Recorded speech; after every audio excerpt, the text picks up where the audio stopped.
어머니 날이죠. 우리 옆 사람과 함께요. 해피 마더스데이 이렇게 같이 인사하겠습니다. 즐거운 얼굴로요. 예, 해피 마더스데이. 예, 예. 자, 특별히 우리 여성분들한테요. 정말 당신은 정말 자랑스러운 엄마입니다. 한번 얘기해 주시겠어요? 자, 남자분들이요. 당신은 정말 자랑스러운 엄마입니다. 예. 그렇죠. 우리가 엄마가 있었기 때문에 이 땅에 태어났습니다. 그죠? 엄마를 통해서 우리가 이 땅에 생명을 얻게 되었습니다. 오늘 그러한 그 하나님의 사랑과 또 어머니의 사랑과 이런 것들을 생각하면서 우리가 함께 말씀 듣기로 하겠습니다.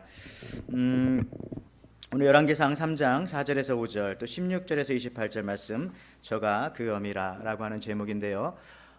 여러분들 지혜가 없는 시대인 것 같습니다. 우리가 살고 있는 이 시대는요. 지혜가 무엇인가? 지혜의 근본은 우리가 아는 것처럼 하나님을 경외하는 것이 지혜의 근본이다라는 말씀을 우리가 익히 기억하고 있습니다. 하나님을 경외하는 사람은 하나님이 지켜주시기 때문에 아마 마음의 여유가 생기고 세상의 걱정이 없어서 삶의 여유와 어떤 창의적인 생각과 이런 것들 때문에 지혜가 떠오르지 않나 하는 생각을 해보게 됩니다. 지혜를 또 연구한다고 지혜는 나오는 것이 아니죠. 정말 지혜는요, 삶을 통해서 우리가 얻어내는 겁니다. 그렇기 때문에 제가 알기로 이 세상에서 가장 지혜로우신 분은 저희 어머니였던 것 같아요. 저에 한해서. 여러분들도 마찬가지죠.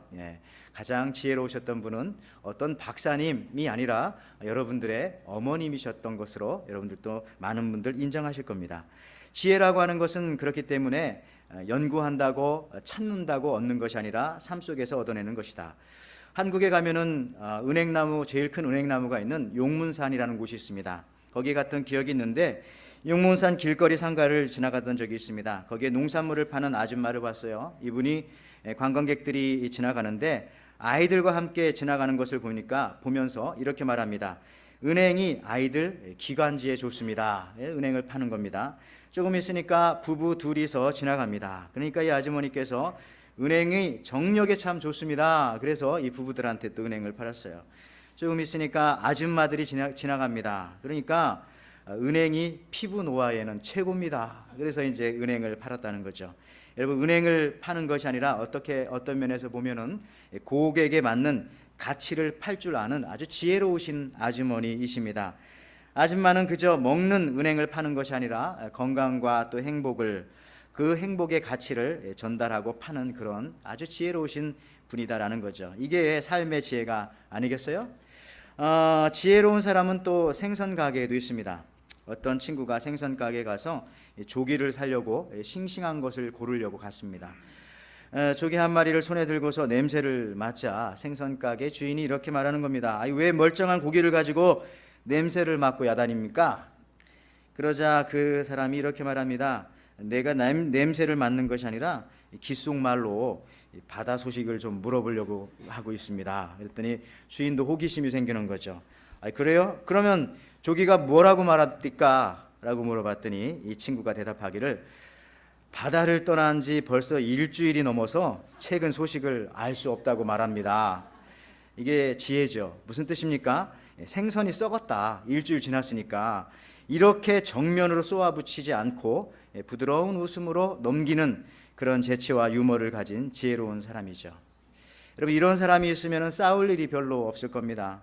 지혜가 없고 지식만 있고 지혜가 없고 욕심과 고집, 아집만 있기 때문에 세상은 싸우는 세상, 전쟁터가 되었고 심지어 어떤 교회에서도 그럽디다. 그런다고 합니다. 그러므로요, 지혜의 근본은요, 하나님이시고, 그리고 그 지혜가 있을 때 사람들이 다치지 않는 겁니다. 다치지 않으면서 사는 거죠. 할 말을 하고 생활을 하면서. 오늘 우리가 이 솔로몬을 지혜의 왕이라고 합니다. 그런데 이 지혜는 하나님으로부터 받은 것이고요, 성경을 자세히 읽어보면은 솔로몬이 사실은 지혜를 받은 것은 아닙니다. 지혜를 받은 것이 아니에요. 지혜의 마음을 받았습니다. 정확히는요. 그래서 열왕기상 3장 9절 말씀 보시면은요, 자, 누가 주의 이 많은 백성을 재판할 수 있사오리까? 지혜로운 마음을 종에게 주사 주의 백성을 재판하여 선악을 분별하게 하옵소서. 솔로몬이 하나님께 구한 것은요, 지혜를 구한 것이 아니라 지혜의 마음을 구했다는 것입니다. 그러자 하나님께서 열왕기상 3장 12절 말씀에 내가 내 말대로 하여 내게 지혜롭고 총명한 마음을 주노니 너희 전에도 너와 같은 자가 없었거니와 라고 말씀하십니다. 여러분, 솔로몬이 받은 것은요, 우리가 잘 아는 것처럼 지식, 지혜, 그거를 이렇게 딱 어디서 떼어오듯이 돈을 주고 사오듯이 지혜를 받은 것이 아니라 지혜로운 마음을 구했고, 하나님께서는 지혜롭고 총명한 마음을 주셨다라는 겁니다. 지혜의 마음, 이것이 무엇이냐 하면은 오늘 성경을 전체적으로 읽어보면요, 영어로는 그렇게 나옵니다. compassion이라고 나오죠. 동정심, 번역하면 불쌍히 여기는 마음, 내지는 어여삐 여기는 마음, 아니면 어떤 뜨거운 사랑의 마음, compassion을 그렇게 번역할 수 있지 않겠습니까? 하나님께서 그것을 솔로몬에게 주셨다는 겁니다. 그게 바로 지혜라는 것이죠. 그래서 그 동정과 사랑함 속에 사실은 지혜라고 하는 것이, 그 지혜의 핵심이 그 안에 숨겨져 있습니다. 우리가 생각하는 그런 지혜가 아닐 수 있습니다. 이것이 바로 오늘 지혜의 왕 솔로몬의 그 솔로몬 왕이 누가 참 어미인가라고 하는 그 대답에 대한 질문을 정확하게 가려내는 그러한 지혜로움을 보여줄 수 있는 그러한 부분이었다라는 것이죠. 그래서 이 불쌍히 여기는 마음, 컴패션과 러브와 위스덤은 어떻게 보면 다 같은 말입니다.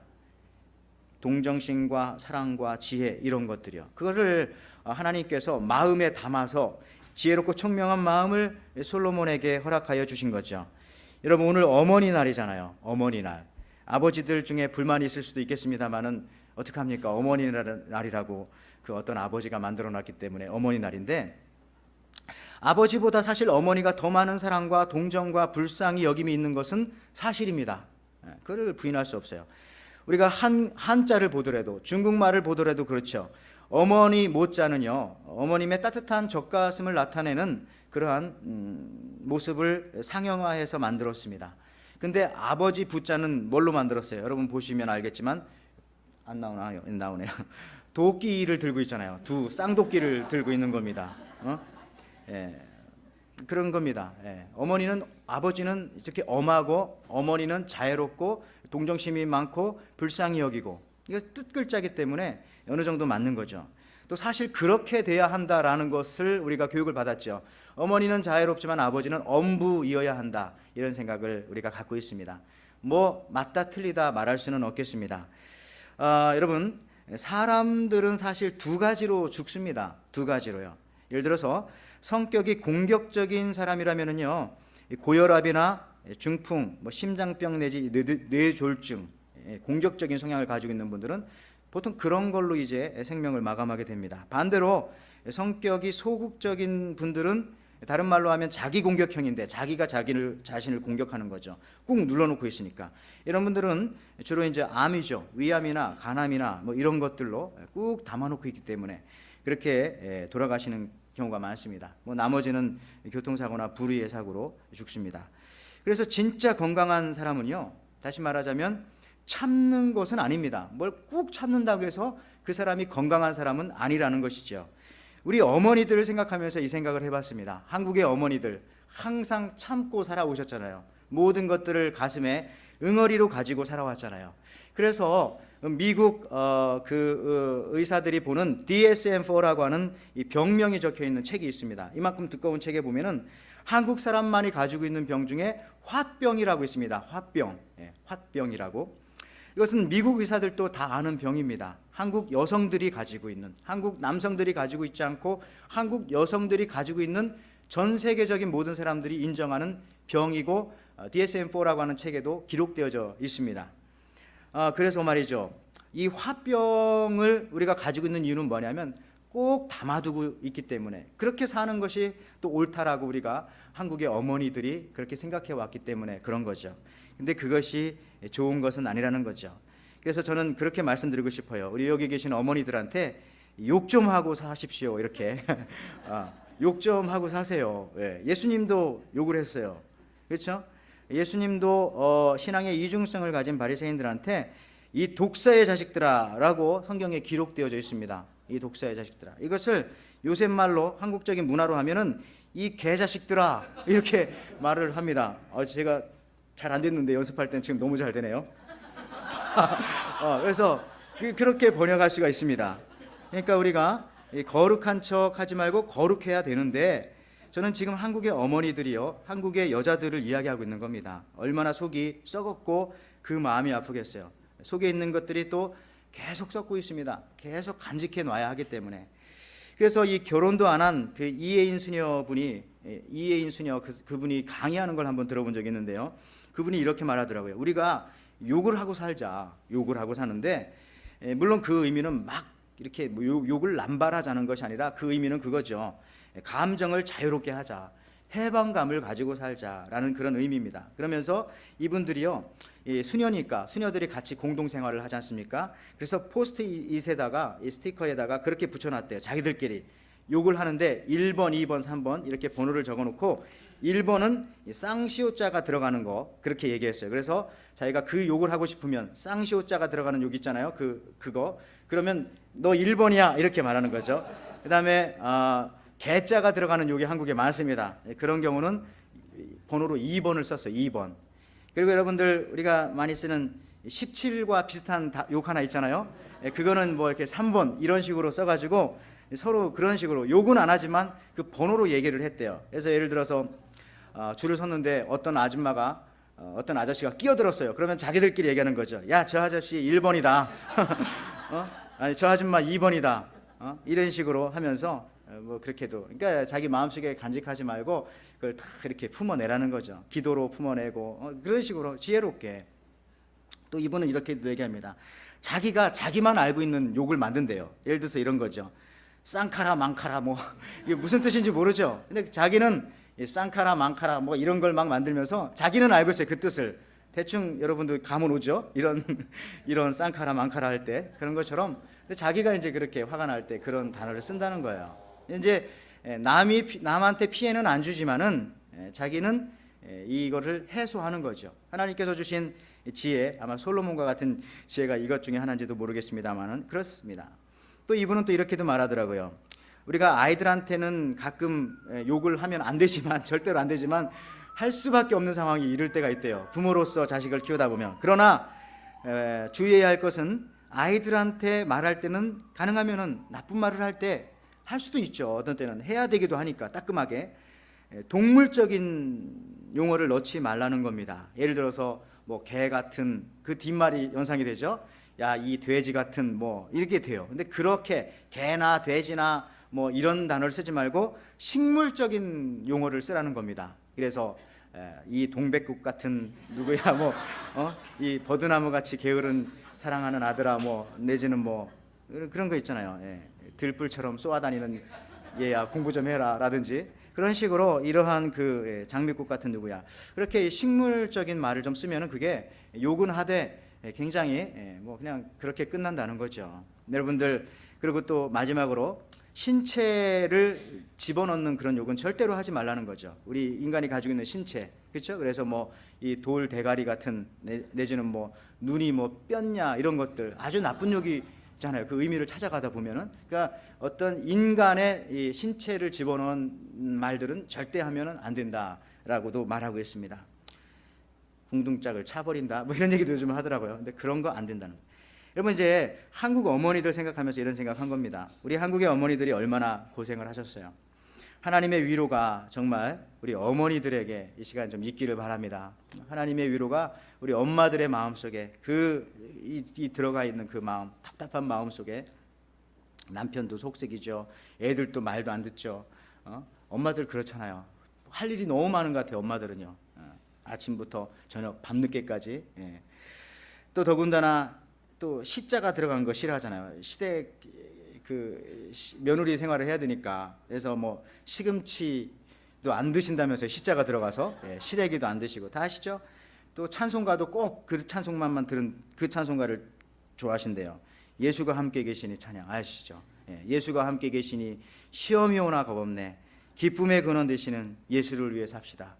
예수가 함께 계시니 시험이 테스트가 아니라 시어머니를 시험이 오나 겁없네. 그 찬양을 막 즐겨 부르는 사람들은 힘든 삶이에요.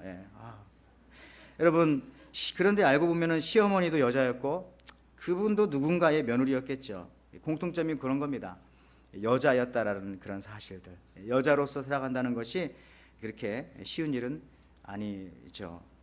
여러분, 지혜라는 말 있죠. 지혜는 다시 지혜로 돌아오겠습니다. 지혜라는 것은요, 말 속에 있는 것이 아니고 지혜는 또 책 속에 있는 것도 아닙니다. 지혜는 글씨로 되어 있는 것이 아니라는 거죠. 우리의 삶 속에 있는데 특별히 사랑이라고 하는 것 속에 우리의 지혜가 존재한다라는 겁니다. 그래서 우리 어머니들이 아이들을 키울 때 지혜로 키우는데, 지혜로 키워야만 하는데 그 지혜는 다름 아닌 사랑이라는 것이죠. 그래서 사랑으로 키우는 것이 지혜로 키우는 것이고 지혜로 키우는 것이 사랑으로 키우는 것이다. 그래서 그런지 아이들 키우는 것은요, 꼭 여자분이 대학 안 나와도요, 초등학교도 안 나오신 분이 더 훌륭한 아들을 키우고 훌륭한 딸들을 키우고 하는 경우도 참 많습니다. 그러니까 뭐 배운다고 어머니 역할을 하는 것은 아닌 것 같아요. 왜냐하면은 인간이 알고 있는 지혜로 자식을 키우는 것이 아니라 사랑 안에서 지혜로 키우기 때문에, 지혜 안에서 사랑으로 키우기 때문에 그렇습니다. 그런데 이 지혜가 없으니까 항상 문제가 생기고 사람을 죽여 먹습니다. 한 부부가 부부싸움의 절정에 다다랐습니다.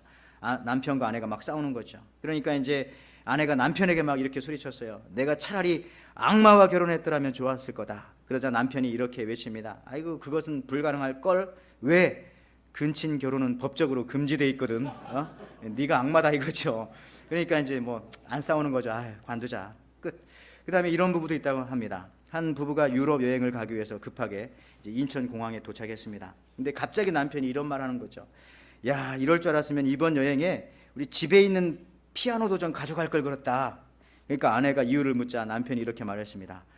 왜 그러냐? 그러니까 남편이 피아노 위에다가 비행기 티켓을 놓고 왔거든. 그렇게 말했대요. 물론 이 티켓이 없었을 때 얘기겠죠. 이렇게 얘기한다는 거죠. 여러분, 지혜와 사랑이 있으면은요, 싸움이 되지가 않습니다. 우리가 지혜가 없기 때문에 사랑이 없는 거고, 그래서 우리가 계속해서 싸워가는 거죠. 오늘 솔로몬이 지혜의 왜 왕인가? 오늘 본문에 보니까 솔로몬이 구한 것은요, 물질도 아니고 부귀영화도 아닙니다. 바로 지혜를 구하였습니다. 그리고 더 중요한 것은요, 솔로몬이 지혜를 구한 이유는 백성들을 잘 다스리기 위한, 백성들을 잘 재판하기 위한 마음이 있었기 때문에 하나님 앞에 지혜를 구했다라는 것입니다. 백성들을 잘 재판하기 위한다라고 하는 그 의미는 무엇입니까? 누가 재판하고 싶어요? 억울한 사람이 재판하는 거잖아요. 그렇다면은 우리 백성들 중에 힘약하고 힘없고 나약한 사람들의 억울함이 없게끔 내가 이 백성들을 잘 다스리기 위해서 하나님 저에게 지혜를 주십시오라고 구했는데, 그 말인즉슨 사랑을 전제로 해서 지혜를 구했다라는 것입니다. 사랑 가운데 지혜가 터져 나오는 거죠. 지혜 없는 사랑 없고 사랑 없는 지혜는 없습니다. 항상 두 가지가 같이 가는 거죠. 오늘 솔로몬의 지혜를 놓고 볼 때 우리가 그렇게 정의할 수가 있는 것입니다. 특별히 오늘 솔로몬의 지혜에 대해서 말하면서요, 솔로몬의 재판 이야기를 하는데, 이 재판에 대해서는 우리가 어렸을 때부터 익히 들었던 얘기예요. 이 솔로몬의 지혜로운 재판. 그런데 우리가 그것보다 더 중요한 것이 있습니다. 오늘 이 솔로몬이 두 창기 여인들이 와서 한 아이를 죽여놓고, 둘 다 비슷한 시기에 아이를 낳나 봐요. 그러면서 서로가 죽은 아이는 내 아이가 아니고 살아있는 아이가 내 아이라고 하면서 솔로몬 왕 앞에 이 아이를 가지고 온 겁니다. 내 아이라고, 내 아이라는 것을 왕이시여 말씀해 주시옵고 이것을 재판해 주십시오. 그런데 이 이야기를 우리가 잘 알고 있는데, 이 이야기보다 더 중요한 것은 그겁니다. 여러분, 이것을 우리가 놓쳐서는 안 되죠. 솔로몬이 지혜를 구한 것은 백성들을 사랑하는 지혜로운 마음이었는데, 더군다나 더 중요한 것은 어떻게 일개 나라에 이 위대한 솔로몬 대왕이 재판할 게 많잖아요. 그렇죠? 더 큰 일이 많고 더 정치적인 재판도 많고 어떤 사업적인 재판도 많고 한데, 이 여인들 그것도 여인들 중에서도 창기라고 오늘 본문에 보면 분명히 나와 있습니다. 두 창기들, 사람으로 취급도 하지 않는 미물 같은 그 사람들의 이야기를 어떻게 이 솔로몬이 들어주느냐는 얘기죠. 그 재판을 어떻게 하고 있느냐는 얘기죠. 이것이 가장 중요한 얘기 중에 하나입니다. 여기서부터 우리가 이 오늘 본문 말씀을 접근하고 들어가야 된다라는 얘기죠. 이게 바로 솔로몬의 지혜고, 솔로몬의 지혜는 바로 백성들을 사랑하는, 가장 연약한 자를 사랑하는 것에서부터 시작되어진다라는 것입니다. 오늘 솔로몬의 재판을 푸는 열쇠가 여기서부터 시작된다는 거죠. 오바마 대통령도 마찬가지고 박근혜 대통령도 마찬가지지만은, 그리고 어떤 교회 목회자들도, 우리 장로님들도, 모든 지도자들도 마찬가지지만은, 이게 바로 지혜와 사랑이 들어있는 리더십이라는 거죠. 그 나라의 가장 낮은 계급 창기까지도 돌보는 리더십, 달리 말해서 가장 하찮은 사람을 돌볼 때에 그 이상을 돌보지 않겠습니까? 그 마음이 전해지는 것이죠. 그들의 삶이 눈에 들어왔다는 겁니다. 솔로몬 왕에게 그들이 낳은 아기까지도 살리고자 하는 마음이, 솔로몬에게 그 마음이 있었다는 거죠. 지혜가 있었는데 사랑을 겸비한 그 지혜의 마음이 그 속에 있었다라는 것입니다. 여러분, 그런 의미에서 보면 오늘 솔로몬의 리더십은요, 여성의 리더십입니다. 솔로몬의 아버지였던 다윗이 좀 남성스러웠다라고 말한다면은, 이 그의 아들이었던 솔로몬은요, 어머니와 같은 그런 여성 리더십을 가졌어요. 그도 그럴 것이, 지혜라고 하는 그 말이 사실은 여성 명사로 많이 쓰입니다. 그죠? 그래서 지혜라는 말이 인도 말로는 소피아라고, 헬라어로도 소피아죠. 근데 여러분, 소피아라는 이름을 가진 아이들이 대부분 여자잖아요. 이 지혜라고 하는 명사는 이게 여성 명사입니다. 헬라 문화에서 왔죠. 지혜라는 거죠. 여러분, 여성이라는 거죠. 그래서 오늘 여기 계신 우리 엄마들, 또 여성분들, 여러분들이 정말 지혜로운 사람들입니다. 여러분들이 살아 있어야 우리들의 가정이 살고 우리 교회가 사는 겁니다. 우리 남자들은 아무것도 아닙니다. 여러분, 그 지혜 있는 여러분들이 계셔야 그 지혜를 받아서 우리가 같이 사는 거예요. 최근에 그 옥세철이라고 하는 그 논설위원이 이런 말을 했습니다. 요즘 전 세계가 분노의 시대가 되어간다는 거죠. 분노의 시대가. 왜 그러냐면, 여러분 그렇잖아요. 여러분 특별히 요즘에 그 텔레비전이나 매스컴을 통해서 보면 반정부 시위가 많고요, 전쟁이 많고요, 또 분쟁이 많고요, 피를 흘리는 유혈 시위가 많고, 막 동서대결, 이런 일들이 많습니다. 유별리 많이 나옵니다. 그 이유가 뭐냐면요, 지금 지구상에 살고 있는 인구의 비율이, 남녀 비율이 반반이어야 되는데, 50대 50이어야 되는데 그렇지가 않다는 겁니다. 남자가 훨씬 더 많아졌다는 거예요. 이게 중국 사람들의 그 단어를 쓸 때 광곤이라고 합니다. 중국말로는 이걸 불량배라는 그런 의미가 들어있대요. 남자들이 이렇게 할 일 없이 막 몰려다니는 거, 광곤. 그래서 남성 인구가 넘쳐나는 시대가 바로 우리가 살고 있는 지금 21세기 이 시대라는 거죠. 그래서 이 거대한 분노의 세대가 등장했다라고 말합니다. 특별히 지금 15세에서 29세의 남성들입니다. 그 연령이 남성 인구의 초과 과잉 상태가 되어 있다라는 겁니다. 그래서 이 15세에서 20대에 있는 이 남자들이 앞으로 이제 자라나게 되면은요, 앞으로 이들을 흡수할 직장이 많지가 않고, 또 사회적인 안전판도 별로 없고요, 또 소득의 불균형도 이루어지고요, 또 스태그플레이션이라고 하는 문제가 생겨나 가지고 사회적인 패배자가 될 수 있는 가능성이 많기 때문에, 요즘 그 남성의 그 젊은 그 세대들이 굉장히 분노와 이런 것들을 속에서 거세게 살아가고 있는 그 잠재성을 가지고 있는 시대라는 것이죠. 특별히 이 결혼을 못하는 남성들이, 이 광곤들이 굉장히 많다는 겁니다. 인도하고 중국이 전 세계 인구의 굉장히 많은 부분들을 차지하는데, 특별히 지난 30년 동안에 인도와 중국에서 태어나지 못하고 죽은 여자 아이들이요, 1억 6,300여만 명 정도로 집계가 되어진대요. 그러니까 중국 같은 경우도 한 아이만 낳으라고 했으니까 여자 아이인 경우는 낙태를 시켜서 다 죽게 만들고 남자 아이들만 많이 난 거죠, 그동안. 뭐 인도 같은 경우도 남성 우월주의 그런 사상들이 다 동양에 있으니까요. 그래서 이 중국 인구만 놓고 볼 때, 예를 들어서 남성 인구가 여성 인구에 비해서 한 2천만 명이 고 나이대가요, 2천만 명이 많고요. 6년 후에는 4천만 명이 여자보다 남자가 더 많아진다고 합니다. 그러니까 이제 남한 인구보다 훨씬 많은 그 남자들이요, 중국만 결혼하지 못하고 사는 겁니다. 이 4천만 명이. 이런 생각을 하다 보면은, 그러한 남자들 속에서 남자들은 여자들에 비해서 공격성이 많거든요. 그러니까 이제 호르몬으로 얘기하면 그 테스토스테론이라고 하잖아요. 테스토스테론이 많죠, 공격성이. 그래서 저도 남자아이 여자아이 키워보면 확실히 다릅니다. 남자애들은 공격성이 많아요. 이 원시적인 공격성을 가진 이 힘들이 전 세계를 이제 막 지배해 갈 수 있는 가능성이 많다. 그래서 제2의 파시즘, 그러니까 힘과 독재가 지배하는 세상이죠. 뭐 히틀러라든지 무솔리니 같은 그런 시대들, 그런 시대가 도래하지 말라는 법이 없다라는 얘기입니다. 여러분, 이런 걸 보면서 이 여성의 리더십, 이 엄마들, 또 엄마의 그런 이 솔로몬의 리더십, 여성의 리더십인데, 그런 것을 가지고 이 세상을 감싸고 교회를 감싸고 우리 주변을 감싸가는 것은 굉장히 중요한 문제다라는 것이죠. 오늘 솔로몬의 리더십이 그렇다니까요. 그 지혜라는 것 자체가 여성적인 그런 의미고요. 또 창기 여자 2명 이야기가 나오죠. 여성적인 얘기죠. 아이들을 데리고 나오죠. 연약한 아이들. 이것도 역시 어떤 그런 의미들. 또 왕이 이러한 사소한 것까지 다루었다라고 할 때에 남성성이 강하면은 그렇게 하지 않죠. 그냥 일을 큰 거 해서 끌고 나가는 거예요. 원래 정치는 그렇게 할 텐데, 솔로몬은 그렇지 않고 오히려 가장 낮은 부분을 보고 그 사람들을 데리고 와서 그 부분부터 고쳐나가는 것을 보면은 굉장히 여성적인 리더십을 가지고 있고, 이런 섬세함을 통해서 백성들을 지혜로 다스려가는 모습들을 보여주고 있다는 것이죠.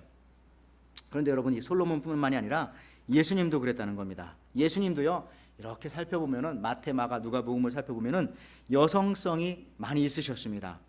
남성성도 있었지만은 여성성도 있으셨어요. 그래서 한 가지는 우리가 지난주에 제가 말씀드렸지만은 아이들을 좋아했어요. 아이들을요. 남성성이 강한 사람들은 애들을 싫어합니다.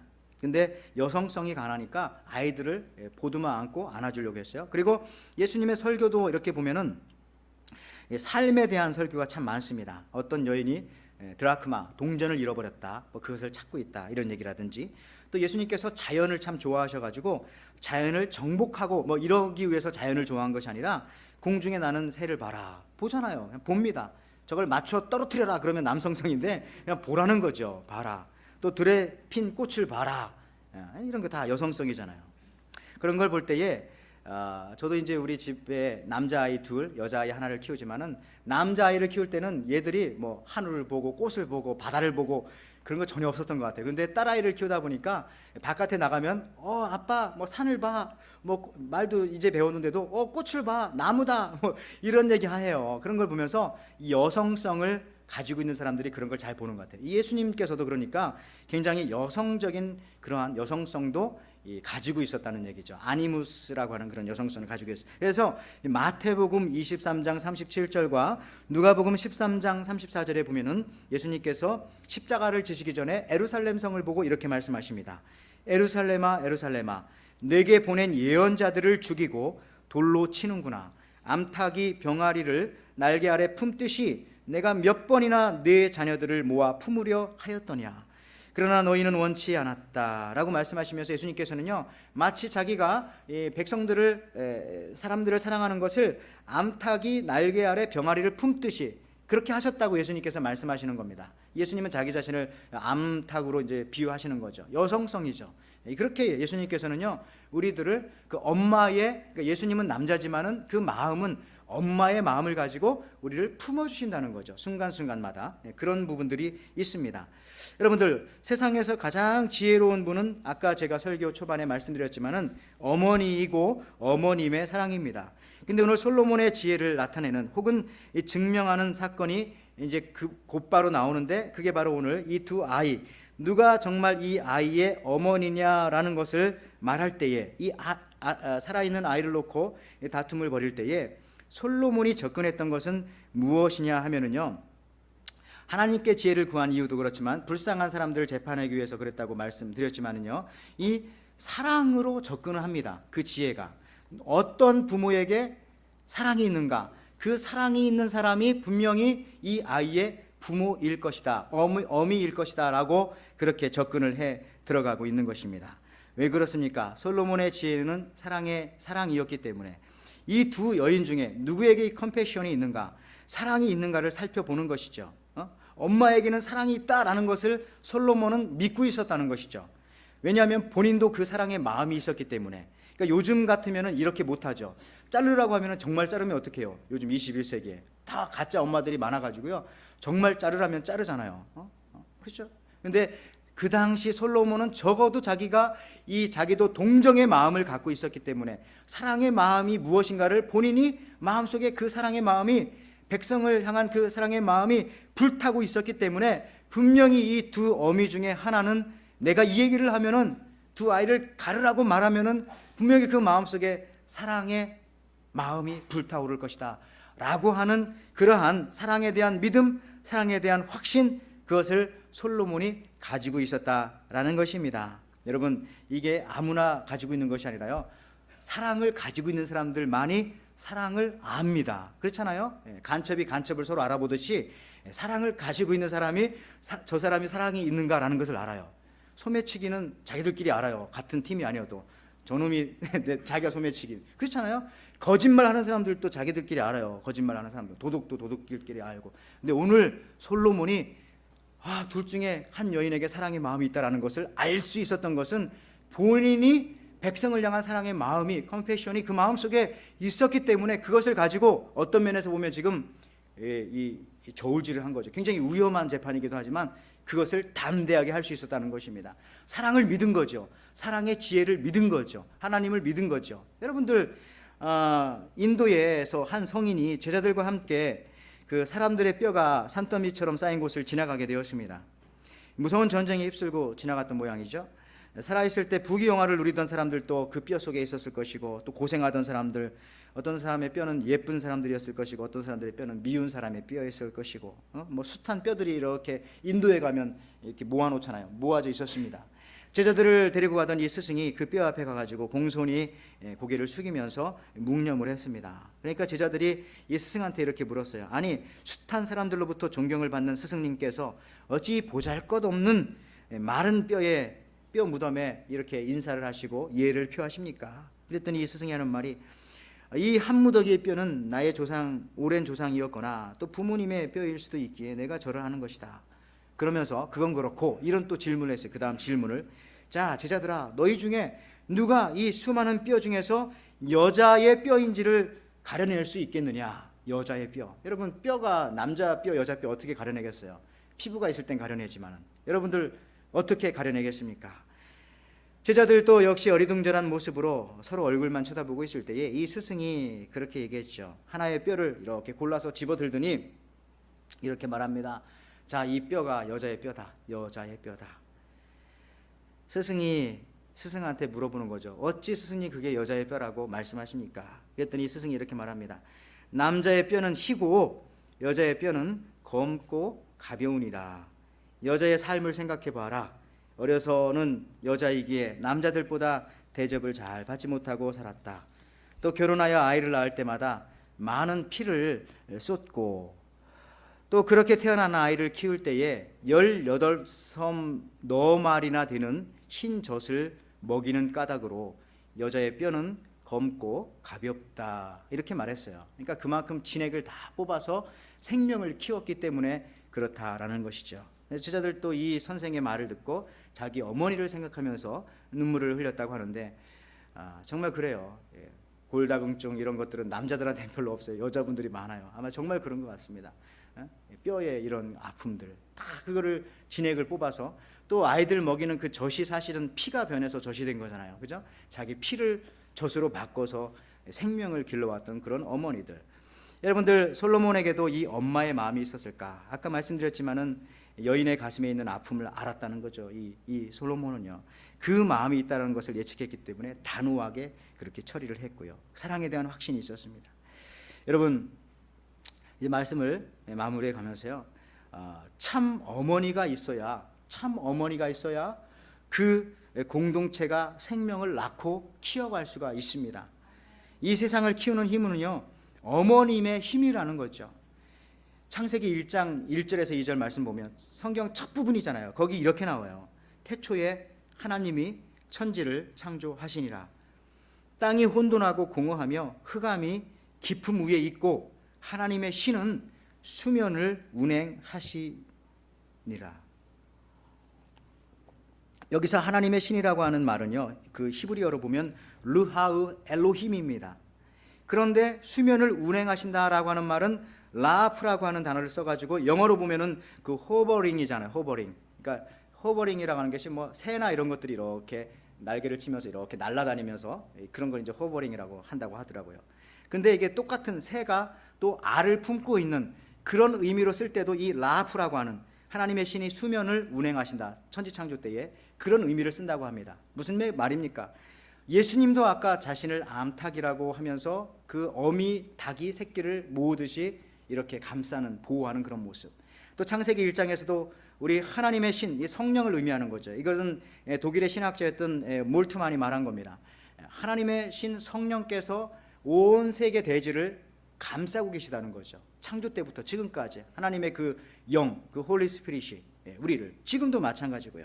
여러분, 그런 의미에서 보면은 우리는 우리 하나님께서, 우리 아버지 되신 하나님께서, 우리 또 어머니 같은 하나님의 그 품성으로 우리를 지금도 보호하시고 이끌어 가신다라는 사실들입니다. 그래서 이러한 마음, 이런 성령의 영의 이런 마음을 갖고 있는 사람들이 공동체 안에 있을 때 그 공동체는 생명을 낳는 것이고, 그 공동체는 생명을 키워가는 것이고, 또 그 가정은 되어져 가는 것이라는 거죠.